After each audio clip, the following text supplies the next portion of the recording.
Hello, and welcome to the Basics of Paint with John Deal. At a basic level, paint consists of some pigment suspended in a vehicle like water and a binder like egg, gum arabic, or acrylic resin. The binder holds it together when it dries so it doesn't just flake off the surface. With oil paint, the oil acts as both the vehicle and the binder.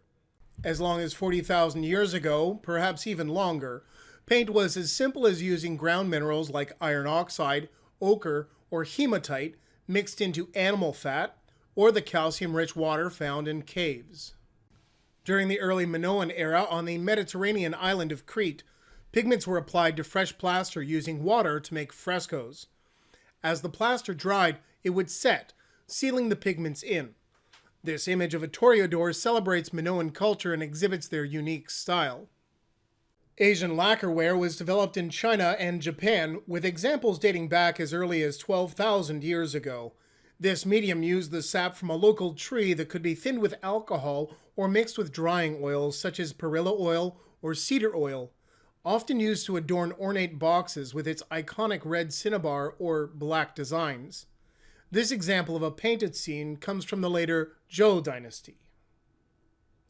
Pigment mixed into beeswax was used by early Egyptians to make encaustic paint. Due to its viscosity when heated and hardness when cooled, its excellent adhesion and its preservative properties, it became a favored medium. Portraits of the dead, commonly referred to as mummy paintings, would adorn the sarcophagi of prominent revered figures or well-loved relatives. While also being an ancient technique, let's try that again. While also being an ancient technique dating back to the early Egyptians, egg tempera eventually replaced encaustic painting during the Byzantine, medieval, and early Renaissance eras. A simple mixture of pigment, water, and egg was sometimes accompanied by liquid myrrh to create a multi-sensory experience for the viewer.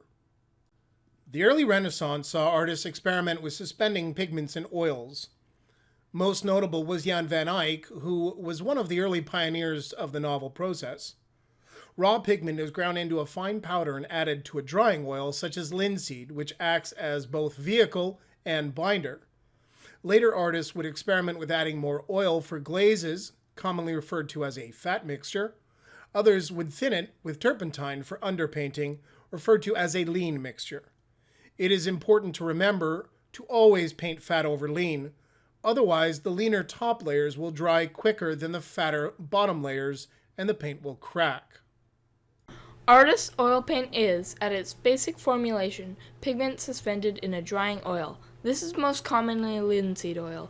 Early formulations could have also used gum turpentine distilled from a pine tree resin to give it a glossy sheen.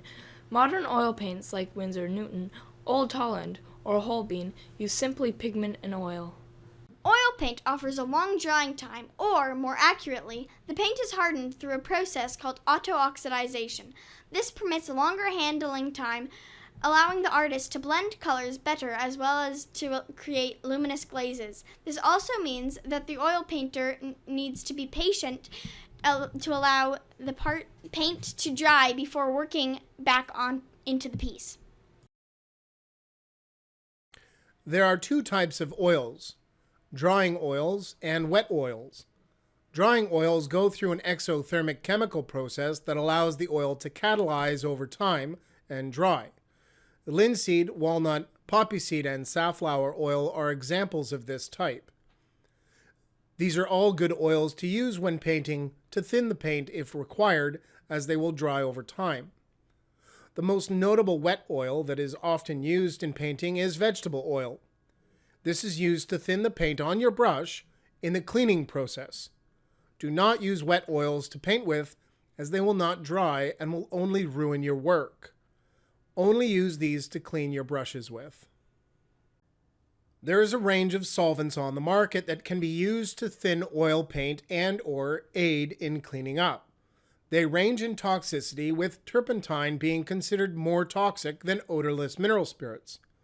The solvent essentially breaks the molecular bonds of the oils and disperses them. This thins the oils and makes them easier to clean off of brushes. While artist-grade solvents are more refined and contain less impurities than industrial products, they should still be treated with caution. Solvents and mediums should only be used in areas with adequate ventilation and with proper personal protection like gloves, an apron, and even goggles. Use an artist-grade odorless mineral spirit over any other solvent. Artist-grade solvents are commonly filtered more and contain less impurities. Solvents should be used sparingly, and the container should be closed when not in use. Keep in mind that all oil paint solvents present some health hazards. It is important to become familiar with the safety data sheets for these products. Mediums such as alkyds or other secatives can be added to reduce the drying time. Oil painting mediums often contain toxic chemicals like petroleum distillates. There are some particularly nasty ones like cobalt dryers.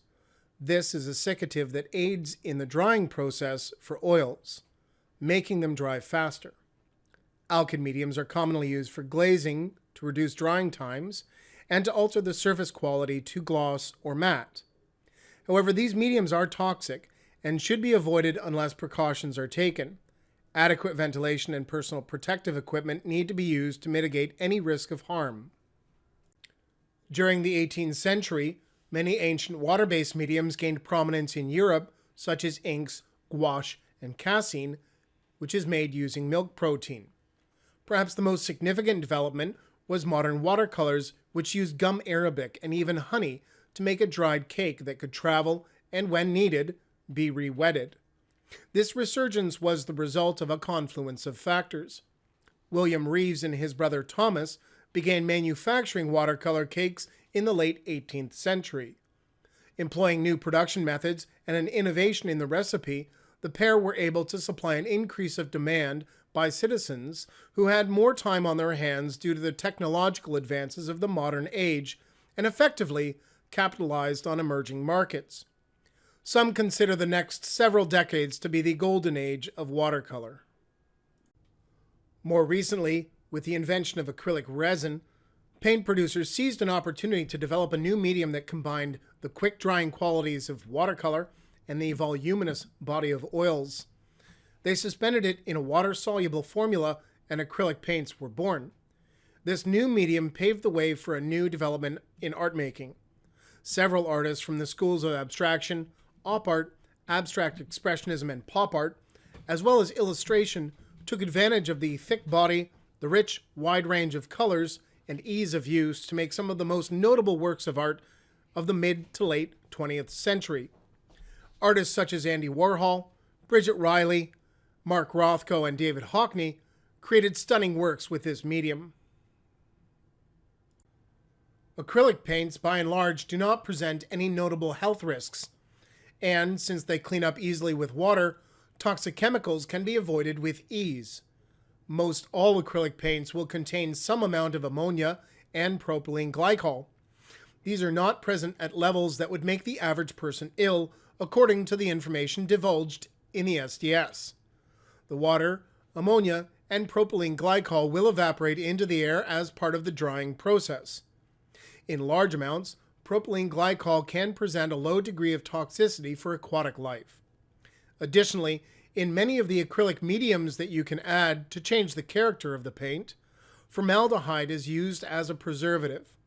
In some cases, this can cause skin irritation or respiratory irritation. What is consistent here is what makes up the color, the pigment. Some pigments are a concern, like cobalt compounds and cadmium compounds. This is the case regardless of the type of paint. Be mindful of this if you are handling these pigments in their raw form or if they are going to be atomized or sprayed. Always wear a mask, eye protection, and gloves as a precaution in these instances. What makes up the vehicle and binder that carry the pigment can vary greatly. This affects how it is handled and how its particular materiality informs and contributes the object overall. Watercolor, gouache, and ink are very fluid and dry quickly. Oils and acrylics have a buttery consistency, spread easily, and can be modeled using various tools and techniques and by adding mediums to alter their behavior. There is a unique tool that has emerged over the last several decades and given rise to a whole new genre of expression: the aerosol can. Spray paint, spray fixative, spray glues, and other aerosols are formulated with a number of toxic chemicals to propel the paint or other, and to keep the medium wet while being sprayed. Spray paints must always be used with proper ventilation or in an open air setting. That means not just outside, but outside where there is a good circulation of air. One should always wear a respirator when using spray paint. Gloves and eye protection are also important. As a side note, earlier chemical formulas for paints could contain a range of chemicals and pigments that were dangerous. Somewhat notorious for this, copper arsenic was used to create the infamous Scheele's green. Some even suspect that it was the green wallpaper in the building where Napoleon was exiled at St. Helena's that killed him. Thank you for joining me. As a final note, if you feel discomfort at any time when using chemicals, remove yourself from the area and get fresh air. If the problem persists, please seek help and consult a physician.